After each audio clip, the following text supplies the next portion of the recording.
Shalom, selamat pagi para pendengar yang diberkati oleh Tuhan dimanapun Anda berada saat ini. Kita akan sama-sama mendengarkan firman Tuhan melalui audio renungan pagi pada tanggal 10 Januari 2026 dengan judul Pemahaman Miller tentang Nubuatan. Sebelum kita melanjutkan bacaan renungan kita pada pagi hari ini, kembali saya mengajak semua para pendengar yang setia untuk berdoa bersama-sama. Bapa kami yang bersemayam di dalam takhta kerajaan sorga, terpujilah nama-Mu ya Tuhan pada pagi hari ini. Sebelum kami melakukan segala tugas, aktivitas, pelayanan dan pekerjaan kami sangat rindu sejenak untuk merenungkan firman Tuhan. Terima kasih Tuhan Yesus, ampuni kami Bapa, karena kami sudah berdoa hanya di dalam nama Tuhan Yesus, Juru Selamat kami. Amin.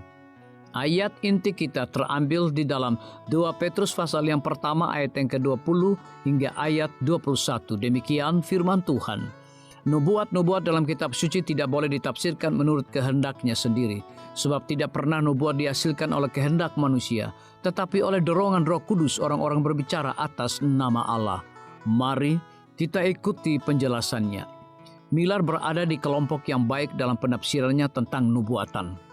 Pemahaman nubuatan terbagi menjadi 3 aliran utama.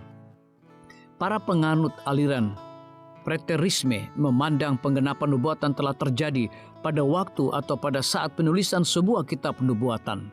Jadi, misalnya kitab Wahyu berbicara terutama tentang peristiwa-peristiwa di akhir abad pertama era kekristenan.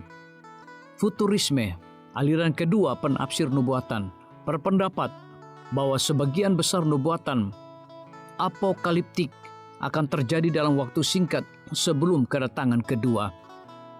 Seri Lev Behin, kelompok Kristen yang berjuang melawan antikristus yang sangat populer di zaman kita, didasarkan pada futurisme.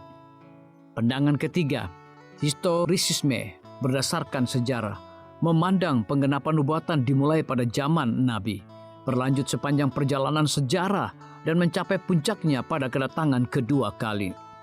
Pemahaman historis tentang nubuatan paling cocok diilustrasikan oleh Daniel 2, yang penggenapannya dimulai sejak masa Nebukadnezar dan Daniel hidup, berlanjut melalui 3 kerajaan berikutnya yang mendominasi dunia Mediterania, berlanjut lagi hingga Roma yang berbagi-bagi dan mencapai penggenapannya pada akhir zaman dengan kedatangan kerajaan Allah.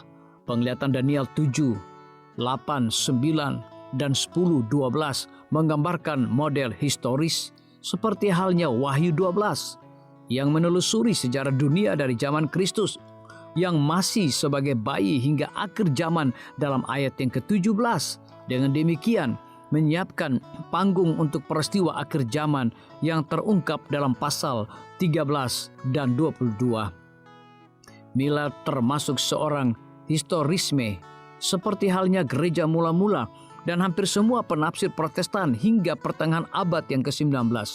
Futurisme dan preterisme meskipun menangkap aspek-aspek penting dari nubuatan Alkitab, namun tidak banyak hadir dalam studi apokaliptik sampai munculnya reformasi Martin Luther, ketika penafsir tertentu dari gereja yang dominan berusaha melarikan diri dari apa yang mereka anggap sebagai interpretasi historisme yang tidak selaras dengan topik-topik seperti naga merah besar dan pelacur Babel.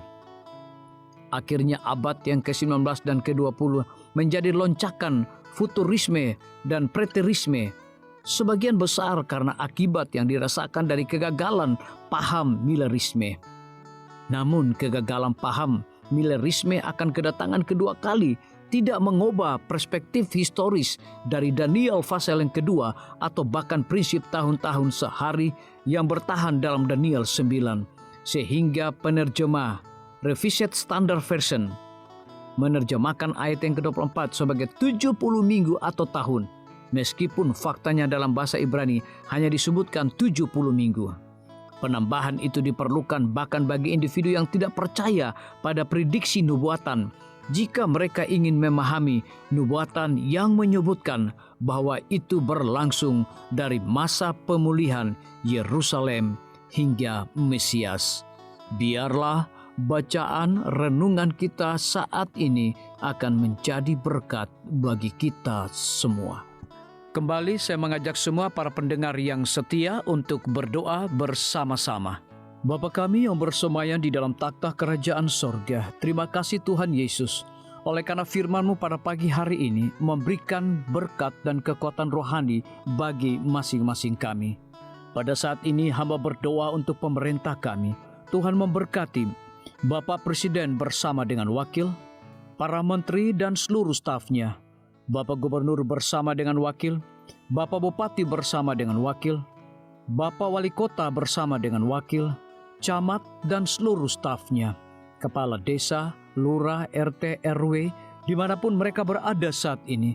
Kiranya Tuhan lindungi mereka, pelihara mereka, curahkan hikmat dan pengetahuan sorga kepada masing-masing mereka, agar mereka dapat menjalankan roda pemerintahan boleh sesuai dengan amanah dan titah daripada Tuhan sendiri.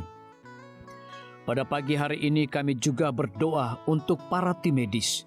Tuhan berkati dokter, perawat, bidan, farmasi, nutrisionis.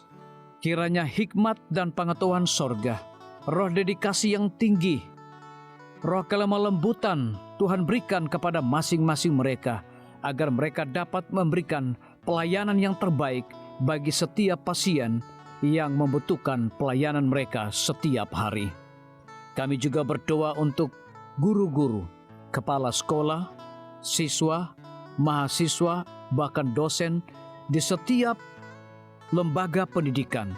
Kiranya hikmat dan pengetahuan sorga Tuhan berikan kepada masing-masing mereka, agar mereka dapat mendidik setiap anak-anak untuk memiliki karakter Yesus Kristus.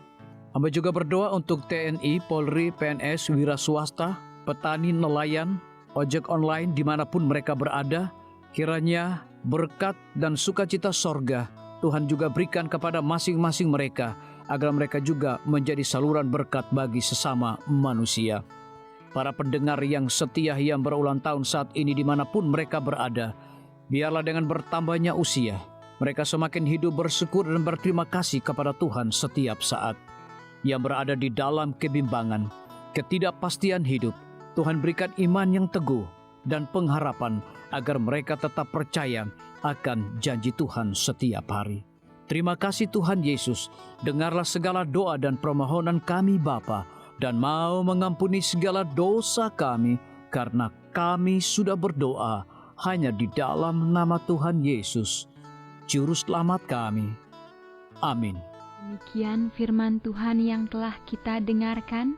Semoga hari ini menjadi berkat bagi kita semua. Sampai jumpa, Tuhan memberkati.